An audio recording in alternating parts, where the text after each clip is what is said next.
apakah kita tuh hanya mempermasalahkan Prabowo dan Jokowi?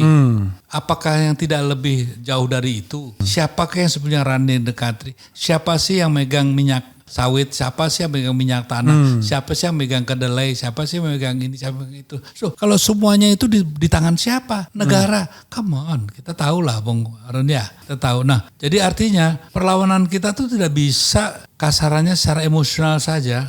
Dipancing, kita digiring seolah-olah problem utamanya ini. Padahal enggak. Ini cuma bonekanya. Buat saya ini satu situasi di mana yang hilang itu harapan. Ya, harapan itulah yang sebetulnya sedang hilang di komunitas bangsa kita. Ya, sebetulnya apa ya? Ya sebenarnya saya nggak enak, ini kan presiden kita pun masih presiden kita ya. Dia bilang bahwasanya licik mungkin ya. Gitu. Tapi kalau cerdas itu ya kecerdasan itu biasanya kan harus ke wilayah positif ya. Kalau dia memang kelicikannya tinggi, jadi memang betul-betul dia tahu gitu.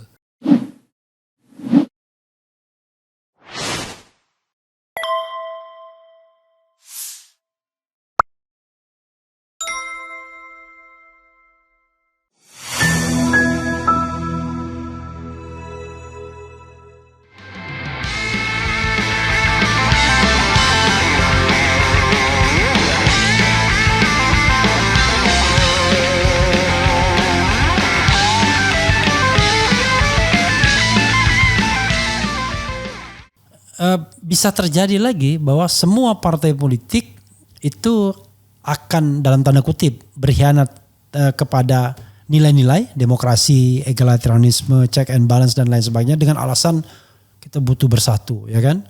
Kita harus damai, membangun negara. Itu kan gaya-gaya yang otoriter itu sesungguhnya kan,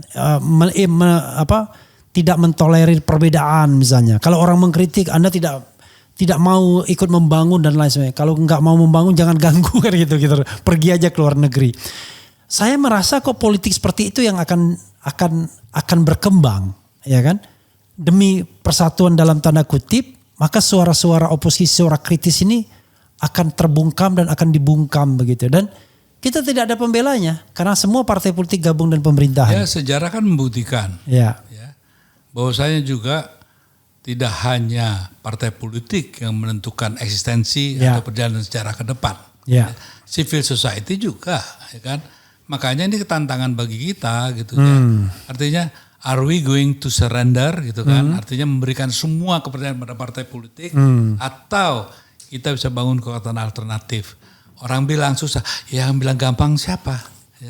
Kedua, satu, kita ngomong begini-begini, jangankan begitu deh. Banyak teman-teman kita kok yang ngomongnya keras, begitu ditawarin ya langsung lembek. Langsung bukannya lembek, berbalik. Saya tidak nyangka bahwa presiden ini begini begitu. Jadi sebetulnya kalau saya tidak takut bahwa sudah tahu orang partai ya begitulah gitu ya. Yang lebih menyedihkan kalau kaum akademisi ya. Sekarang profesor baru bangkit sekarang ini. Berapa lama? Ya.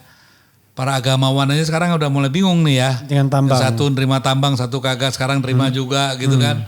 Ya, jadi hal ini yang sebetulnya menjadi pemikiran keprihatinan yang lebih dalam daripada kelakuannya para politisi ya di partai-partai. Karena memang sudah semacam bangunan yang kita tahu hasilnya minimum 70% bisa ditebak.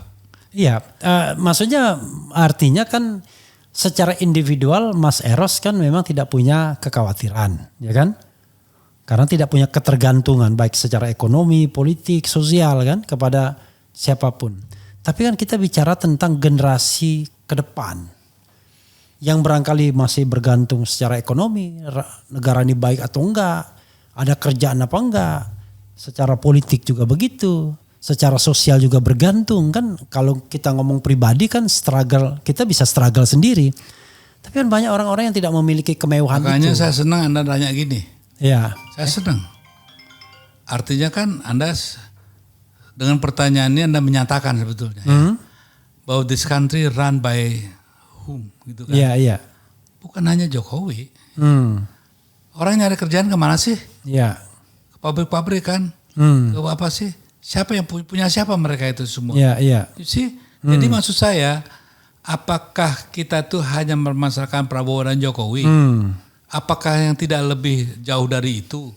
Siapakah yang sebenarnya running the country? Siapa sih yang megang minyak sawit? Siapa sih yang megang minyak tanah? Siapa sih yang megang kedelai? Siapa sih yang megang ini? Siapa yang itu? So, kalau semuanya itu di tangan siapa? Negara. Come on, kita tahu lah Bung Arun ya. Yeah. Kita tahu. Nah, jadi artinya perlawanan kita tuh tidak bisa kasarannya secara emosional saja, dipancing kita digiring, seolah-olah problem utamanya ini, padahal enggak. Ini cuma bonekanya. Iya. Ya, sementara yang ini siapa? Ya, contohnya ada kawan saya juga yang baru ini, ya baru aja masuk wilayah udah jadi wah luar biasa kayaknya gitu kan. Enggak sebut nama kan, gak etis ya. Tapi begitulah, dan mereka mengendalikan semua. Sekarang ini deh, emangnya harga beras semahal ini ya enggak lah. Enggak lah. Nah, apakah kedelai, apakah ini semua kita investigasi. Anda bayangkan kekuatan mereka seperti apa. Per day, berapa triliun yang masuk ke mereka dan berapa triliun yang kita ngemis ke mereka. Yeah. Nah, ini kenapa nggak dibicarakan? Yang dibicarakan cuma bagaimana menggulingkan ini, menggulingkan itu. Emangnya kalau Jokowi digulingkan, gitu, selesai enggak? Iya enggak. Tapi yang lebih penting kan saya bilang makanya gimana, Jokowi cuma simbolnya aja, ya. Tapi kekuatan yang real, gitu. Bagaimana contohnya saya orang yang sudah di tahun 75 sudah diberi pelajaran oleh Johan Siang, gitu ya. Bahwa tahun sekian akan ada orang namanya ini yang akan jadi rajanya pengusaha-pengusaha di Indonesia, gitu ya. Jadi mereka siapa terencana. Johan siapa tadi? Apa? Johan siapa? Johan Siang yang punya BUMN. Oke. Oh, Johan Siang. Johan Siang. Johan Siang, oke. Ya, jadi mereka tuh tertata, waktu mereka tersingkir di BLBI, mereka juga tidak bodoh. Makanya saya bilang biarin aja mereka seolah-olah memiliki, tapi kita yang menguasai, dan itu terjadi. Kita seolah memiliki tambang, yang nguasain siapa? Gitu kan? Nah, kita seolah memiliki subur ijo ruyu apa, siapa? Nggak ada, mereka kok semuanya gitu. Nah, masa ini nggak terpikirkan. Nah, kalau kita bergerak dibilang rasialis. Oh enggak, kalau bilang rasialis sorry ya.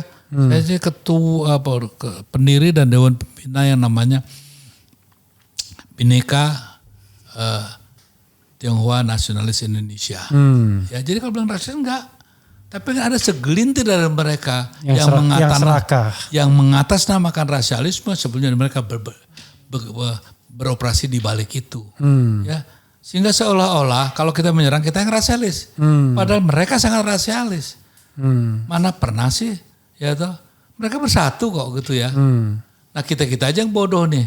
Dikasih partai ini pada ributlah sendiri, mereka kongkowan terus. Oke, pertanyaannya adalah sekuat apa Prabowo bisa more independent dibandingkan Jokowi terhadap mereka? Disinilah kita nanti rapornya Prabowo ditentukan. Kalau 100 tahun pertama, 100 hari pertama, kita melihat ini ya kita udah tahu harus gimana. Oke, cukup ya. 100 hari udah kelihatan. Udah kelihatan lah, pasti kelihatan. Nah, makanya saya bilang bahwa memang kenapa sih janganlah Ban Serap ini jadikan burden itu kan. Siapa sih Gibran itu kan ya. Iya. Ya kan, tapi kita sekarang mau apa ini gitu. Kalau kita cuma memperolok-olok aja nggak selesai lah ini ya. Tapi bikinlah satu blueprint yang benar gitu kan. Bahwasanya masa sih sekarang kekuatan real bukan di kita, masa nggak sadar-sadar juga gitu. Kita menentukan apa sih? Menentukan apa? Beras, kopi, apa you name it lah. Apa? Nikel. Emangnya kita? Lah, gitu. Nah, ini yang harus disadarin dulu. Baru kita bisa bersatu. Kalau kita punya musuh bersama, baru bisa bersatu. Kalau musuhnya Jokowi masih ada yang bela. Tapi kalau yang satu itu, yakin kita sama-sama dimelaratkan kok. Ya, pemiskinan negara oleh penyelenggara negara terjadi. Yang diuntungkan siapa? Perusak negara. Nah, kalau itu jadikan musuh bersama, mungkin akan berbeda cara kita bergerak, melawan dan bermain. Dari beberapa pernyataan termasuk Mas Eros tadi, Prabowo punya kegeraman soal yang soal Kalau saya nggak, monopolis kalau saya dan lain sebagainya. nggak membaca itu, ngapain saya ngomong di sini? Iya. Maksudnya I Tapi trust kan- him he's Iya. going to do that. iya. I trust him. Oke. Sampai ada bukti I don't trust him anymore. Kan itu. Saya yakin sampai kemudian sebaliknya. Ya. Karena apa? Karena Saya balik. Kalau saya balik. Saya nggak percaya Sampai dia sampai membuktikan. sebaliknya. ya, tapi gini. Saya kan tidak baik ya. Belum apa-apa sudah menjudge ya. Enggak menjudge, Sementara itu pendekatan. ada bakat-bakatnya. Iya. Kecuali nggak ada bakat, saya bilang udah deh jangan deh. Nah, ada bakatnya karena apa? Saya ingat seluruh konversasi yang saya lakukan sama dia. Masa bisa hilang begitu saja? Saya tidak yakin. Contohnya, Mas Eros nggak bisa gitu dong. Banyak orang lupa, iya, ya. Tapi banyak juga orang yang juga begitu, gitu kan? Kenapa? Dia juga tidak mungkin tidak mau memperbaiki nama harum keluarganya, kan perlu. Masa capnya cuma toko PRRI, Iya. ya? Kan itu kan nggak mungkin ya. Masa dicapnya atau sebagai orang pengkhianat yang menangkap Pangeran Diponegoro. pembawa lari uang segala begitu, ya kan? Dia ingin dong ada seperti itu. Dan dia tahu kok satu hari pernah ngomong sama saya gitu, gila nih Ros kita, apaan tuh mereka nih, kayak gitulah mereka, kata mereka dan kami itu kan sudah cukup buat saya. Artinya saya kok tetap yakin bahwa hal itu kok masih ada tersisa. Nah, Walaupun kemenangan dibantu oleh mereka juga. loh, dalam politik kan biasa gitu kan. Oke. Kalau dia bisa, contohnya kalau dia Jokowi aja bisa begitu ya, dia sudah diberi contoh. Percaya nggak sama orang yang sudah begitu? Bisa dipercaya nggak? Apa juga akan dipercaya juga? Dulu dia bisa terhadap A, terhadap B kan mungkin aja bisa terjadi terhadap C, gitu kan. Sekarang korbannya mungkin Mbak Mega. Satu hari mungkin si Bowo kan gitu ya. Masalah itu nggak terpikirkan pastilah. Kan Prabowo itu nggak sebodoh itu. Banyak orang yang terlalu mengunderestimate. Ya kalau soal controlling emosi iya, gitu kan. Tapi mungkin dengan umur dan faktor-faktor yang lain bisa saja berubah kan. Nah, saya sebagai teman yang mendoakan yang baik, gitu kan. Walaupun memang tidak mudah ya. Tapi saya kenal, contohnya gini deh. Saya pancing nih. Anaknya Hashim itu kan ya pada umumnya sama saya dekat lama Om segala gitu ya. Yeah. Saya pancing ini dia enggak decent gitu ya. Saya dulu orang yang merobek kontraknya si Happy sama Bowo ya untuk untuk ada satu impor tertentu gitu ya. Dan itu bisa dilakukan sama orang dalam. Dulu kan saya orang dalam. Iya. Jadi nanti nih kalau umpamanya gini loh. Bowo itu sangat strict soal gituan. Saya nggak yakin seorang bilang kan nanti yang akan memerankan ini semua adalah Hashim. No, tetap Bowo karena Hashim juga sangat menghormati kakaknya ya. Dia nggak berani lah kalau Bowo ngomong gini. Dibentak Bowo juga pasti diam gitu. Ya. Bahwasanya mungkin untuk yang lebih luas desain ekonomi mungkin derajat Diwandono ya. Mungkin yang akan lebih bermain. Nah tinggal tergantung orang-orang itulah. Kalau menurut saya sih knowing the family gitu ya, mungkin kok saya masih mempunyai tersisa hope ya, bahwa untuk tidak melanjutkan kebobrokan ini masih tersisa gitu ya. Itu yang Berapa persen? Ya seperti saya bilang kan, 60%. 60% itu ada gitu ya. Tinggal dia turun ke bawah apa turun ke naik ke atas. Kalau turun ke bawah ya 49, Anda bahkan turun terus ke bawah 30 gitu. Oke, kalau saya nggak peduli apakah Prabowo nanti akan berjalan sesuai dengan keyakinan kita, baik Mas Eros atau saya, tapi yang penting adalah kita yang harus bergerak untuk itu menjaganya. lebih penting menurut saya. Ngapain kita juga determinasi gerakan kita kan tidak ditentukan oleh angka yang dia akan tampilkan, tapi bagaimana justru sekarang menggalang teman-teman kita yang yakin tanpa harus kebencian dan marah-marah yang nggak bermutu itu gitu ya. Tapi bagaimana kita duduk bersama ya di satu pemahaman dulu gitu. Ini mau aja kemarin aja kita duduk bersama ya. Lihat aja kayak begitu ya. Tapi yang jadi masalah begini, kan kita kan ingin coba misalnya kita balikin, misalnya kalau melihat tren pemerintahan sekarang, ini belum dilantik aja sudah berbondong-bondong itu Gerindra itu menguasai BUMN itu, mulai dari Komut, kemudian Mind ID, Komut Pertamina, Komut Pusri, kemudian macam-macam ini.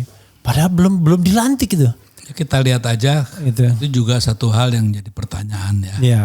Karena memang juga apakah itu juga kesadaran bahwa memang dilakukan oleh rejim yang lama, ya, sehingga untuk wipe out gitu ya.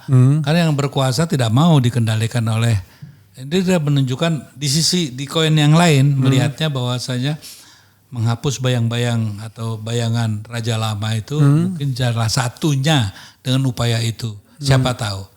Atau membangun keserakahan baru, itu kan satu hal yang masih jadi pertanyaan. Sehingga menurut saya memang ini satu pertanyaan yang cenderung mengkhawatirkan, ya. Tapi bukalah sedikit kemungkinan juga yang lain, ya. Sehingga kita, kenapa kalau saya gerak saya kan tidak determined by them, gitu kan. Determinasi ada di tangan saya. Sehingga gerakan ini harus tetap kita yakinin bahwa apa yang kita yakin bahwa Indonesia dengan ini nggak benar, ya harus kita yakinin nggak benar. Saya pun disogok apapun, mau di apapun, kayak kemarin saya telepon sama Ara juga, saya bilang it's your personal problem saya cuma ini kok, saya bilang gitu ya. Jadi kita harus pisah-pisahkan lah, ya, nggak kayak Ara dimusuhin sama teman-teman, itu urusan mereka lah ya. Urusan saya bukan itu, urusan saya lebih jauh dari itu ya. Maksud saya my concern is about my nation itu kan. Mas Eros, ini mungkin udah akhir-akhir, indikator ya kalau kepercayaan Mas Eros itu on the right track terhadap Prabowo apa? Ada 1-2 you name it mungkin. Berapa ada 1-2 indikator yang kemudian ini jelas nih arahnya. Misalnya di mana? Dia satu yang kalau bilang komet itu iya. Enggak, maksudnya tindakan yang bisa kita katakan sebagai sebuah indikator. Dari yang kecil-kecil aja. Dari yang kecil. Kalau yang besar kan dia di wilayah apa kan saya nggak ikutin tiap hari. Jadi nggak mungkin saya bisa ini kan. Karena hal-hal yang juga mungkin jadi catatan minus juga ada, ya kan. Tapi gini deh, kalau dia, saya ada teman datang mengatakan yang benar, dia betul-betul fight untuk itu. Jadi tidak cuman janji-janji harapan palsu itu enggak, dia lakukan betul. Itu yang saya tahu saya ya. Tapi yang memang juga jadi pertanyaan, kok kamu mau sih dikasih tugas untuk bikin sawah yang enggak benar itu gitu ya. Itu kan ada hal-hal yang justru membuat kita masih jadi tadinya 80 turun 60 jadi 60 gitu ya. Belum sampai 40 saya gitu kan.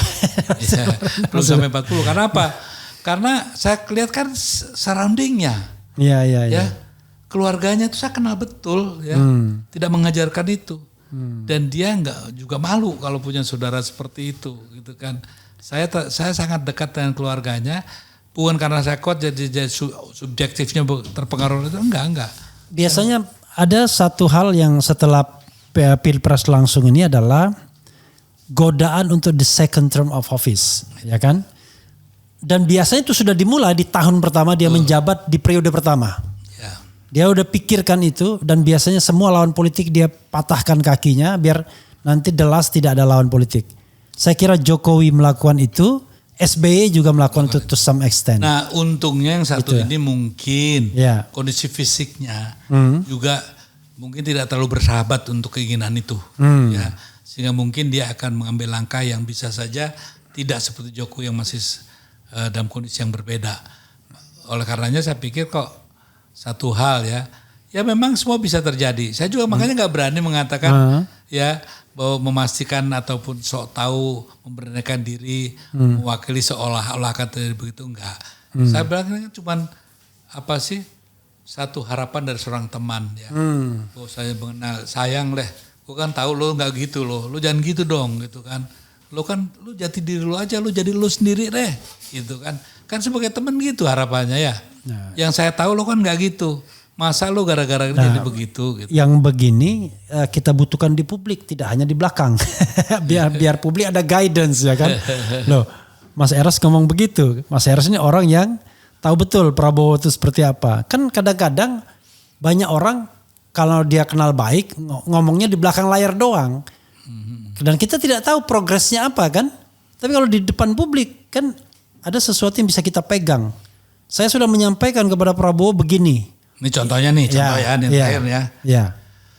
Baru di malam itu saya ngomong sama dia, demi Allah Mas Eros, bukan gue yang bunuh orang-orang itu. Mungkin karena gue nggak bunuh, gue dipecat gitu. Ya kan? Iya. Si itu tuh, cuma saya nggak, ini nggak etis ya, jangan. Iya. Si itu, dia itu semua. Mas Tan tahu kan yang ditelepon sama pasukan dia kan, untuk merilis si Desmond Haryanto, kan saya langsung yang deal sama mereka. Gitu. Kemana Desmond harus kalau diturunkan nggak boleh nengok belakang, Haryanto harus dijemput begini, nggak boleh ngomong begini. Saya semua yang deal sama mereka. Tahu kan Mas, gue nggak bisa nembak katanya. Orang yang nggak bersenjata gue tembak nggak mungkin Mas. Itu melanggar konvensi Geneva, dia bilang. Gue ini militer yang punya aturan gitu. Ya gue nggak bisa. Konsekuensinya gue begini kali dipecat gara-gara itu. Ini omongan dia. Ya artinya dalam hal ini banyak orang yang tidak dengar pernyataan itu langsung loh ya. Demi Allah bukan aku Mas. Kan gue ini dipecat gara-gara gue gak bunuh abisin. Diperintahkan selesaikan ya gue selesaikan dengan cara gue. Dia bilang gitu. Ya, tapi si itu tuh pasti. Si itu. Jadi kalau ada yang hilang bukan gue lagi tuh Mas. Gitu. Jadi hal ini kan banyak yang terselubung. Karena yang buruk itu di bahwa itu PR politiknya. Sangat buruk menurut saya ya. Juga di Mbak Mega juga kan gitu kan. PR politiknya jelek sekali menurut saya gitu kan. Tapi kalau di Jokowi PR politiknya jago tuh. Pinter dia. Mengolah, dia tahu zaman medsos perkembangannya gimana. Ya mungkin bedanya adalah Jokowi orang yang mau mendengar masukan. Masukan konsultan komunikasi politiknya. Tapi Mbak Mega sama Prabowo orang yang tidak mau mendengar orang lain. Ya saya rasa itu salah satu juga hal yang. Atau orang gak berani menyampaikan. Ya yang ini kan satu. Sebetulnya apa ya. Ya sebenarnya saya gak enak. Ini kan presiden kita pun masih presiden kita ya. Ya. Sebenarnya bilang bahwasanya licik mungkin ya. Gitu. Iya. Tapi kalau cerdas itu ya. Kecerdasan itu biasanya kan harus ke wilayah positif ya. Iya. Kalau dia memang kelicikannya tinggi, jadi memang betul-betul dia tahu gitu. Walaupun dia punya kartu as, dia bilang, wah kok kartu saya cuma 2 semua nih. Iya. Gitu. Jadi memang dia orang yang bisa bermain seperti itu. Sementara Mbak Mega dan Prabowo ini aktor yang kurang nggak bisa dapet citra dia gitu ya, karena nggak bisa memainkan peran yang sangat luar biasa gitu kan. Ya, tapi mungkin juga orang keseganan orang. Saya kan punya pengalaman misalnya ngobrol sama saya Mbak Mega belum pernah, bayangkan. Tidak punya saya kesempatan untuk ngobrol sama Mbak Mega, tapi sama Jokowi, Prabowo, SBY pernah. Kelihatan betul. Ya. Kalau Jokowi itu orang yang kita ngomong panjang pun dia dengerin. Iya. SBY dia ngomong duluan panjang-panjang baru kita sedikit. Nanti dia kan? Lagi kita panjang. Prabowo kita mikir-mikir ini orang lagi happy nggak? Iya. Kalau kita mau ngomong itu nggak bisa anytime, tergantung moodnya dia. Kan susah kalau ada pemimpin yang misalnya saya kita kasih masukan. Paham ya memang ini satu apa ya, nggak tahu negeri ini punya dosa apa gitu ya. Iya. Kok setiap ada pemimpin baru ya pasti ada hal yang enggak gitu ya. Contohnya apa? Di saat itu juga negara yang begini besar, Gus Dur yang waktu itu masih dalam keadaan kurang sehat gitu ya, bisa jadi presiden kan. Lalu orang yang maaf aja yang ya menurut saya sih pengalamannya seharusnya belum mencukupi gitu ya. Dia learning by doing itu kan dia lakukan ya. Tapi pada saat jadi presiden pertama kan kayak Pratikno. Kan Anda juga pernah jadi staf susnya. Iya 4 bulan. Kan? 4 bulan. Iya banyak blendernya kan kayak gitu. Saya juga membantu dia cukup baik gitu ya. Tapi ya sudahlah. Menurut saya gini. Jangan kita itu menempatkan seseorang ngelihatnya hanya dari sekarang. Gitu ya. Harus ada dong kelihatannya ya. Track recordnya kan bisa dilihat. Kalau saya dari pertama saya udah nggak yakin gitu loh. Itu bisa tanyakan oleh Mbak Mega terhadap Jokowi. Iya, saya nggak yakin. Karena apa? Karena menurut saya karena juga belajar masalah acting segala gitu kan, saya lihat ada hal-hal yang tulus, yang tidak, apa kan bisa terbaca dengan baik gitu kan. Dan saya tanyakan kepada Pak orang dekat saya, cara saya menyelidikin orang kan tidak langsung gitu aja. Saya selidikin ininya apa, orang pegawai dekat-dekatnya, teman dekatnya, semua saya sudah rekord semua. Sehingga saya bilang sama Mbak Mega, please Ma, be careful gitu.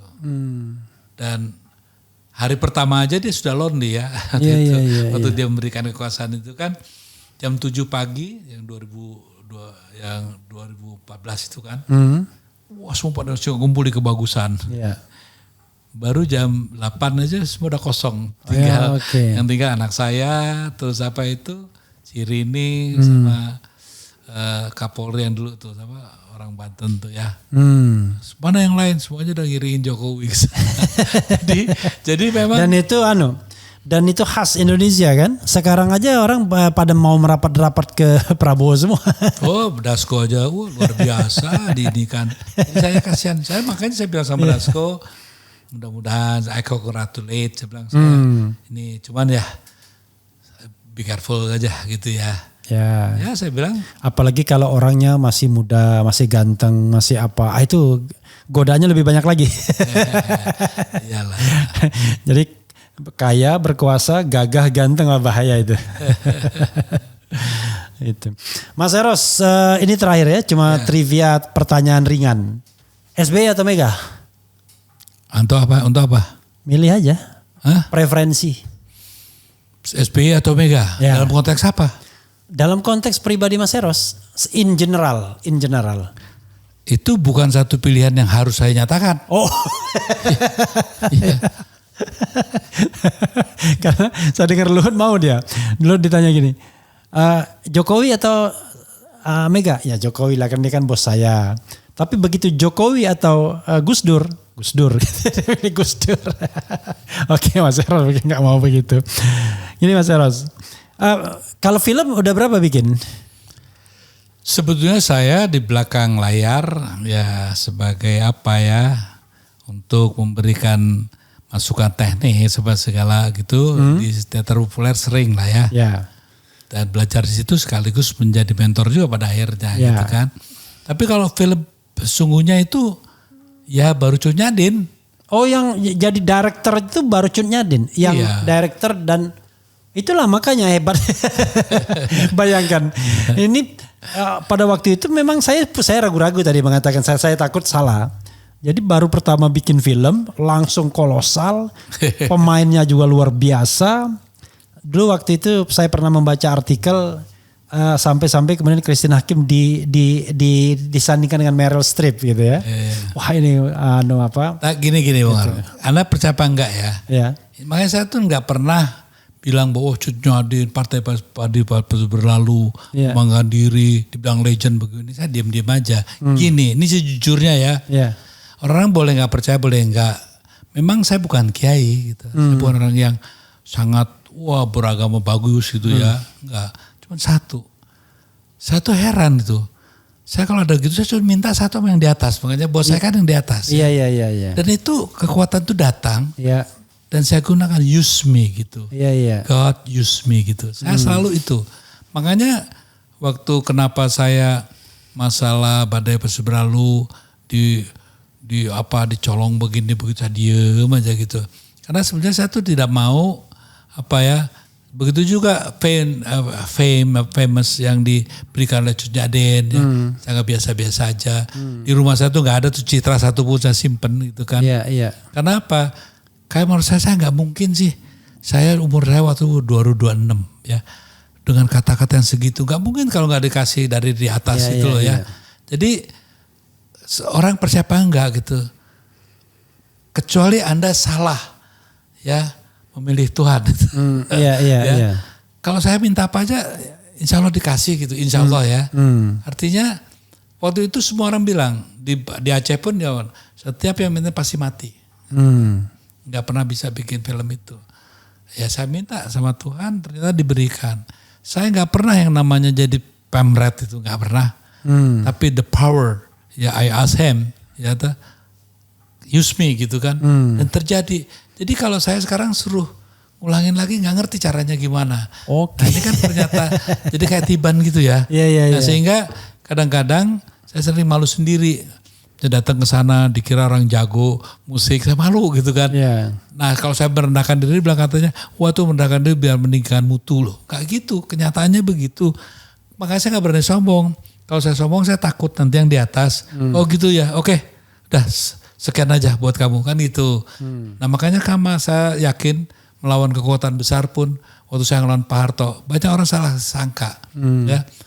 Kenapa berani? Mas Eros berani? Enggak. Karena saya terlalu takut sama yang di atas. Ya karena budu. Kalau rumah masa depan itu berarti bukan Mas Eros ya, saudaranya? Bukan, tapi produsennya. Bukan. Produsernya. Bukan rumah masa depan, bukan.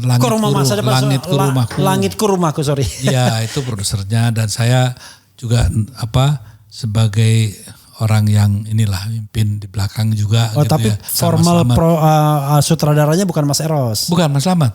Oh Mas Slamet. Saya yang ikut untuk memfasilitasi, to rewriting gitu ya. Jadi maksud saya gini, hubungan saya sama Mas Slamet kan begitu dekat ya. Mudah-mudahan dicontoh oleh juga para pemimpin kita ya. Jangan ribut lah. PGP sekarang antar saudara kok ribut aja gitu ya. Di keluarga Bung Karno juga ribut aja. Ya sudahlah.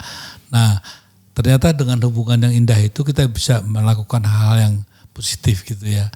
Kayak membuahkan hasil. Kayak Mas Slamet juga bantu saya di Junyadin gitu kan ya.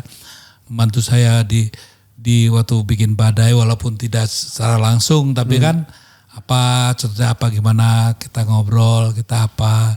Sehingga saya kok merasa ya bahwasanya pokoknya saya dikasih apapun, tugas apapun saya yain aja gitu. Karena saya tahu saya punya sahabat yang luar biasa nih, teman yang luar biasa. Karena orang gak percaya sih ya. Makanya saya gak berani berketuhanan tuh paling saya gak berani gitu ya. Kalau agama mungkin masih bisa kita perdebatkan. Tapi berketuhanan buat saya mutlak gitu ya.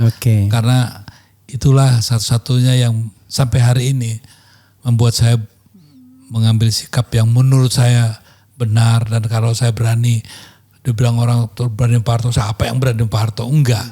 Karena saya terlalu cinta Indonesia dan karena takut sama yang di atas, makanya saya berani gitu. Kalau lagu berapa Mas yang diciptakan?